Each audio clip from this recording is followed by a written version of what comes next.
જય મુરલીધર, જય ઠાકોર, મેરા માણા હીર. આપણે 17 વર્ષ થયા, 18 વર્ષ થયા, 17 વર્ષ થયા. સંતાનને મૂકી દેવા ને પછી 17 વર્ષ પછી એમ કે હવે મારી જાવું. બરોબર. આપણે તો ઓડિયો આવ્યો એટલે આપણે કન્ટેન્ટ મૂકી. બરોબર. આપણે તો આવે એટલે આપણે મેલી છીએ. તો મારે કહેવાનું,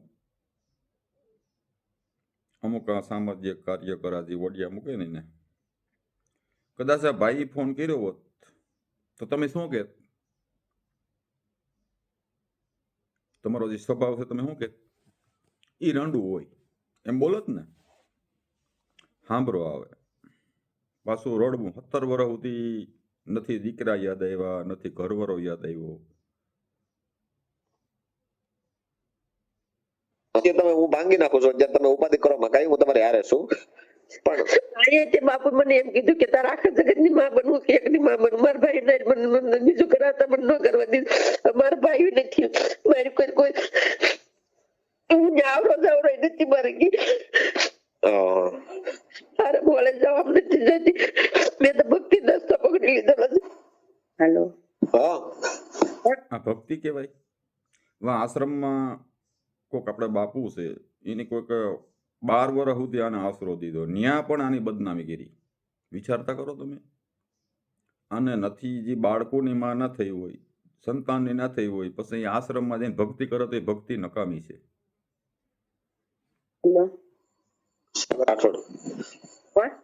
સાગરભાઈ તમે એક વિડીયો જોયો ને એટલે આકડી બોલો. તમે આવું કઈ કામ કરો છો? શાનું? આ કોઈને બનાવ ન એક બે જેન બનતું ન હોય ને. હા, મારા હસબન્ડ મને 17 વર્ષ અકાડમી કે છે કેટલા એટલે પછી 11 વર્ષ મંદિરમાં રહીને કાઢી નથી મેલી આને. આઈને લખણી ગઈ છે. આવવાનો ટેકો ન દેવાય. મને બાપુ દગો કર્યો. મને કે આ બધું તારું જ છે એમ કરી. બરોબર. અત્યારે એકલા જ 12 વર્ષ બાપુએ આશ્રમમાં આશરો દીધો ને બાપુને બદનામી કરી. આને હગા ધણીની હગા દીકરાની જો ન થઈ હોય બાપુને આના શું આ સેવા કરે? બાપુની ની આશ્રમમાં શું સેવા કરે? ત્યારે હું મને એક બાપુએ રઘુવીર આશ્રમમાં વહી ગયેલી. 5 મહિના રહીને ત્યાં બાપુ દેવ થઈ ગયા. પછી બાપુ દેવ થઈ ગયા પછી છોકરા ને છોકરો હરી છે એની મને આ 2 વર્ષ રૂમ આપી. અત્યારે મને કે માસી તમારે મેં અત્યારે જાય રૂમ ખાલી. અત્યારે હું નિરાધાર છું. કેટલી ઉંમર છે મારી તમારી? અરે છે 50 વર્ષ હું સાવા આવી છે. બરોબર. તકલીફ શું છે? તકલીફમાં તો મારા હસબન્ડ મને નથી રાખતા. મારો ગુરુ અડસેલો આપ્યો મને. તો હવે મારે શાના આધારે જીવવાનું એમ. તમે શાના રજા મળી પેલા? ગુરુને ખબર પડી જાય કે આવાને સેલા ના કરે. આ ગુરુ હાસા જ કહેવાય. આમાં આ ગુરુની બદનામી કરે. આવા હોય. હાલ અત્યારે તમે ક્યાં છો? હાલ અત્યારે હું સુરત કામરે ચોકડી ઉપર. બરોબર. શાના રજા તમે? એટલે બધું થઈ જાય શાંતિથી. તમે આને રોતાય આવડે, બધું આવડે. છે ને એવું કઈ મગજ ઉપર એટલું બધું લેવાની જરૂર નથી અને કોઈ એટલું બધું ડિપ્રેશનમાં આવવાની જરૂર નથી. બરોબર. 17 વર્ષ ત્યાં દીકરાને સંતાનને મૂકી દીધા ને કદાચ ને આને ઘરવાળે આ ભાઈને ફોન કર્યો તો શું કહેતા? આ રાંડું હોય. આ જ શબ્દ બોલતી ને હવે આને ટેકો આપે. આવો અન્યાય કહેવાનો. અમારો તો ઈ વિરોધ છે. મને કે અઠવાડિયે તમારો રૂમ ખાલી કરી દે તો હું ક્યાં જાઉં? મારું કોઈ નથી. મારા ભાઈ મને બીજું ઘર કરાવતો, મારા ગુરુ મને ઘર ન કરાવી દીધું. મારા હસબન્ડ બહુ સારું છે. મારા જેઠાણી આડા ને કારણે મને નથી રાખતા. મારા જેઠ ઓફ થઈ ગયેલા છે. મારી વાત સાંભળો માડી. તમારું નામ શું છે? લઈ લીધા છે. તમારું નામ શું છે માડી? મારું નામ મધુબેન.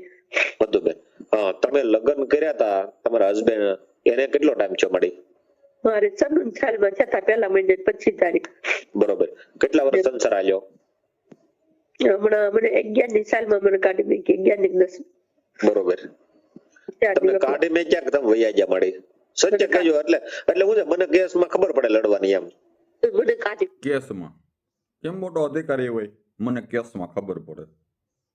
હવે આને કેસ લડી દેજે એવું બધું જોતે. હવે પાછો ઓડિયો મૂકજો મહિના દિન સુધી છૂટ લઉં કે આનો મેં કરી દીધું એમ. ફાકા હું મારો ખોટા સોશિયલ મીડિયામાં.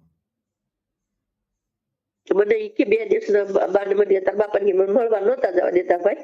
હા 2 દિવસના બાને મને રોડ ઉપર મેકીને ચાલતાના રોડ ઉપર બાપા સીતારામની મંડી મને મેકીને વહી ગયા. મારા બાપાનું ગામ ભદ્રાવળ છે, ભદ્રાવળ નંબર 3, ભાવનગર જિલ્લો.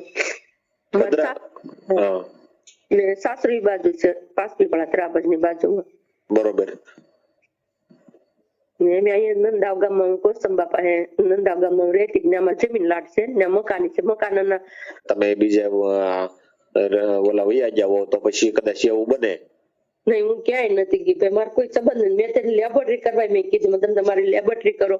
હું તેવા તૈયાર. તમને મૂકીને તમારા માવતર ત્યાં તમારે જવું જોઈએ ને હું એમ કહું. મારા માવતરને 2 વર્ષ રહી એમ. માવતરે નો હાસવે આમાં હોય ને, માવતરે મૂકી દે હશે. માવતરે નો હાસવે. હા મારા માવતરને વૈયા ગયા. હા પછી કોઈને ભાઈ થાય ભોજાય આપડી થોડી થાય આપડી ત્યાં જિંદગી જાય. બરોબર. પછી હું આશ્રમમાં આવી ગઈ. હવે ખબર પડી 17 વર્ષ જિંદગી જાય, પેલા જિંદગી હતી તું કે પછી હું આવ જાવ કરી મારા નંદાઓ તો મારા ઘર તો મારા હાથમાં હતું. એ પછી હું વહી આવી હતી. પછી મને મારીને ભાગી ગયા હતા એ લોકો. કયા આશ્રમમાં? અહીંયા કઠોદરા સેવાધામ આશ્રમ રામાપીર નું મંદિર સુરતમાં? હા સુરતમાં. હા તો પછી ત્યાં હું 11 વર્ષ રહી. હા બીજાની શિખામણીથી બાપુ મને નો કે શબ્દ બોલ્યા એટલે હું નથી હું મને કાઢીને મેં હું મારી આ બાપુ પાસે નો આવા હોય હસવે. 11 વર્ષ બાપુ હાંસવી આને વિચાર કરો. નથી કેતા શાંતિ સંત છે, સાધુ છે.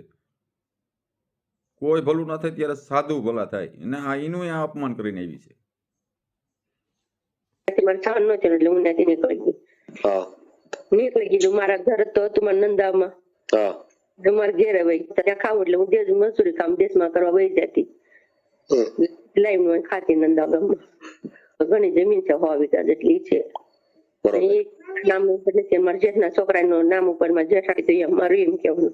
મારી વાત સાંભળો. તમે 17 વર્ષ તમે બહાર રહ્યો તો પછી થોડીક ઈવડા લોકોને થોડીક રીહ તો હોય, થોડીક તકલીફ તો હોય. એમાં તમને હક તો મને તો કોઈ રાખવા તૈયાર ન તમારા જે સમાજ પટેલ સમાજ. હા હવે તમારું ગામ કયું? મારું ગામ પિયર ભદ્રાવળ ને સાસુ પાસપીપળા. એટલે મેં ભદ્રાવળ ની બાજુમાં આવે ને એટલે તમારા ઘરવાળા છે એનું ગામ કયું? એનું પાસ. પૈસા તમારા સમાજમાં તો બહુ શોર્ટેજ છે દીકરીઓની. દેતું નતું. રાશિ હતા ને ખોડું રાશિ. પ્રેમજીભાઈ મોહનભાઈ બેલડી હતા હે ભાઈ. હા 11ની સાલમાં મને કાઢ. શાંતિથી તમે જો વાત કરશો ને સાના રહી જાવ રોશો ને તો પછી એમાં શું છે તમારું દુઃખ એ તમે હું ભાંગી નાખું છું. જ્યાં તમે ઉપાધિ કરો માં કઈ હું તમારે હારે આ દુઃખ ભાંગી દે ભાઈ. બધાને દુઃખ ભાંગે છે. તમે આનું દુઃખ ભાંગી દીધું. એક ઓડિયો આપી દીધો. આનું દુઃખી હતું. એ માજી આનું દુઃખી હતું. તમને માજી તો ન કહેવાય જોકે, પણ અમારે તો એક સંસ્કાર છે. બાકી દીકરાને ધાણીને મૂકીને આવતરીએ માં ન કહેવાય.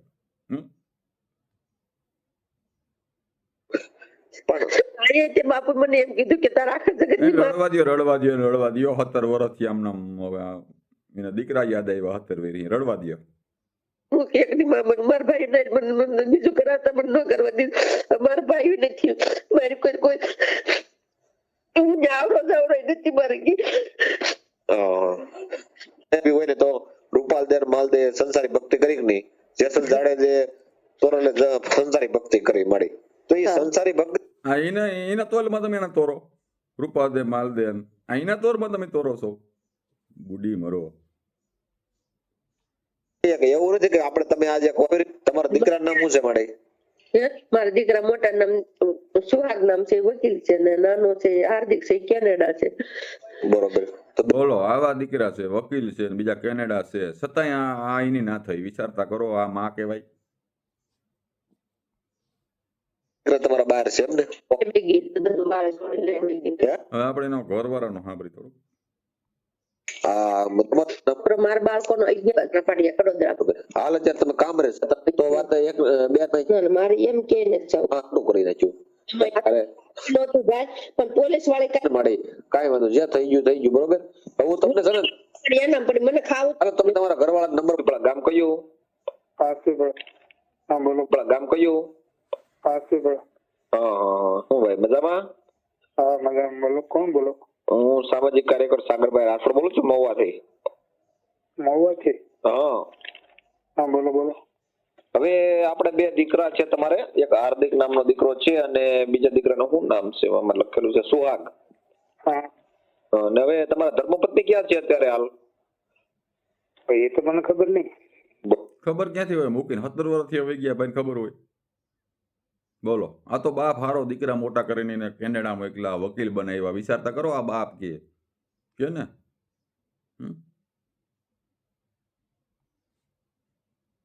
હવે પ્રેમજીભાઈ મારી વાત સાંભળો તમે, કે હવે તમારા ધર્મપત્ની જે છે હતા જે જૂના, જે ઘણા ટાઈમ પહેલા તમારે ઈ કાકા વૈયા ગયા છે ને આશ્રમમાં જે સેવા હતું, કે ભાઈ મારે છે ને અત્યારે હું અહીંયા રહેવું છે અને એ મને રાખતા નથી ને એવું બધું છે. એની બધી કોશિશ કરી લીધી, 2 વખત 498 કરી. હા બધા કેસો પૂરા થઈ ગયા, બધું એમાં મેટર પૂરી થઈ ગઈ છે, કાનૂની કાર્યવાહીમાં તમામ. બરોબર. તો હવે મારી વાત સાંભળો, એમાં શું છે કે ગમે એમ તો એ તમારે બે દીકરા છે અને ગમે એમ તો તમારા ધર્મપત્ની હતા અને અત્યારે હાલ એ માને છે કે એ મારા પતિ છે. હા ભાઈ, ડિવોર્સ દઈ દીધી, છૂટું કરી દીધું. હવે હજુ એને આવવું, હવે 17 વર્ષની, બોલો વિચાર કરો, 17 વર્ષની હવે આવવું. આ ભાઈ છૂટું કરી દીધું. હું કેસ કર્યો તો ના ભાઈ, સમાધાન હવે કરાવે, હવે થાય. પ્રેમજીભાઈ, તો તમે રાખવા તૈયાર છો? નહીં. એનું કારણ જણાવશો સાહેબ? ન આવેલું હોય, બાઈક જ ગયા હોય તો દિવસ ક્યારે માણસે લીધા હોય, 2 છોકરા હોય. ઈ તો બરોબર. ઈ તો કોઈ હું છે કે એ કાકા આશ્રમમાં સેવા પૂજા કરવા ગયા હતા એવું મને કહે છે અત્યારે. હા ભાઈ, ફોન કર્યો હોત ને તો હું બોલતા ઈ રાંડું હોય, આવું જ આ બોલ. હવે આ હું ઉપર લઈને ભાઈને ફોન કરે, વિચાર કરો. એટલે અહીંયા અમારો વિરોધ છે. અને હાલ અત્યારે અહીંયા સુરતમાં કામરેજ છે. તો એનો ફોન આવ્યો તો ને ઈ કે રોતા હતા ને કે ભાઈ મને કયો ને તો મારે શું છે કે મને અપનાવી લઈને રાખે તો હું શાંતિથી રહું ને મારા બાળ બચ્ચામાં પડી રહ્યો એમ. તો હવે આ ઉંમરે 50 વર્ષની ઉંમર છે, તમારી ઉંમર થઈ ગઈ છે, એટલે કે થોડુંક એડજસ્ટ કરીને હવે થોડું ઘણું ભૂલ એકબીજાની જાતિ કરીને તમે સમજીને એને રાખો તો સારી વાત છે. એમ બધું સમાજ લેવલે, કુટુંબ લેવલે બધું જ ભૂલ થઈ ગયેલું છે. કોઈનું કઈ હાલવું જ ને કે એમાં તું કોણ કહેવા વાળો કેજો? કે તમને એને મને પાછું એવું કીધું કે તમારે કોઈ દેરિયા જેઠિયામાં કઈ તમારે કોઈ એને આડા સંબંધ ન હોવાથી એને તમને કાઢી મેકાતા ને એવું બધું કઈ હતું કઈ? નહીં, કઈ નહીં. એની 498 બધો કેસ કર્યો, બધું જ પૂરું થઈ ગયું. હા. અને એ અત્યારે પોતે ધંધો શું કરે મારે તમને નથી કેવું. એવું તો મને મારે શું છે કે મારે સાંભળ્યું નથી ભાઈ, કેવું ભાઈ નબળું કે આ તમે જે કહેતા હોય. તો તું રાંડો જ બોલતો સાંભળી લે ને, બેન દીકરી રાંડો જ બોલો છો, એથી વિશે કઈ નથી ને, સાંભળી લે. કારણ કે તારે એની ઓડિયો તારા જોઈએ એટલે તું એને તારું બોલો છો. નબળી ગણતરી છે પણ એવું હકીકત મેં બેનમાં લાગ્યું નથી મને, કેમ કે બેન ની વાત જોતા કે પાસે આમ જ થાય. પોલીસ સ્ટેશન જાય ને હતક તો એને કેસ કરેલ, ચપ્પલ વગર ને જાય નાટક કરે કે હું તણજી ખાધું નથી, ત્યાં આખો દી બેહીને રોવે ને પોલીસ વાળા જાય તો પોલીસ વાળા અમને કહે એટલે અમે કેવો માણસ ખબર છે? આવા માણસો હોવા જોઈએ. એના દીકરાને વકીલ બનાવ્યો, દીકરાને કેનેડા મૂક્યા. આ બોલો નથી કહેતા ઘેરો વરલો ને ઘેરી સાયરી, એવો ઘેરા કુટુંબમાં મારો બાપ, મીઠડો સાયો મારા બાપનો. આવા બાપ હોવા જોઈએ. હું ને મેં કઈ કર્યું છે કે પેલા ભાઈ તમને એની હાથ જોડી, ઓલી બેન માથું ખાઈ જાય છે, વાંચી જ નથી, તમારો કેસ નોંધવો પડ્યો, એમ કરીને 7 કેસ તો પૂરા કર્યા. પણ વાત આવી છે પણ તમે એમ કે મારે રહેવું છે બાળ બચ્ચામાં ને તો થઈ ગયું છે ભલામણા, તો પછી રહેવાનો સવાલ જ ક્યાં આવે? છૂટું થઈ ગયું છે પણ તમે કદાચ સમજો ને એકબીજા. તમારી બીજી બાઈ છે તમારા ઘરમાં? તમારા ઘરમાં બીજી બાઈ છે અત્યારે? નહીં. ઠીક. નગર કદાચ 2 બાયું તો ન રહી શકે, પણ કદાચ તમારા ઘરમાં બીજી બાઈ ન હોય કરી દઈએ, છૂટું થઈ ગયું. આની નથી કરી, આ તો સદર માણસ છે, ન કરી દઈએ, છૂટું થઈ ગયા પછી થોડું કઈ વાટ જોઈએ નહીં. કદાચ એને શું છે કે હવે સમજણ મળી ગઈ છે અને ભાન થઈ ગઈ છે, તો તમે તમારું લેખિતમાં સમાધાન કરાવી તો રાખો ખરા તમે? નહીં. લેખિતમાં છૂટું થયું છે, હવે તારે લેખિત પાછું કરાવવું? બસ એવું છે. ઠીક છે ભાઈ, સારું.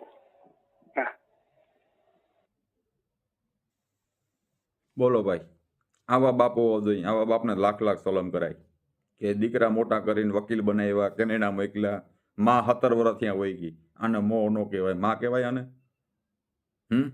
ને આ ભાઈ પાછો એનો ઓડિયો છોડાવીને મદદ કરે છે. વિચારતા કરો તમે. તો જય મુરલીધર, જય ઠાકર.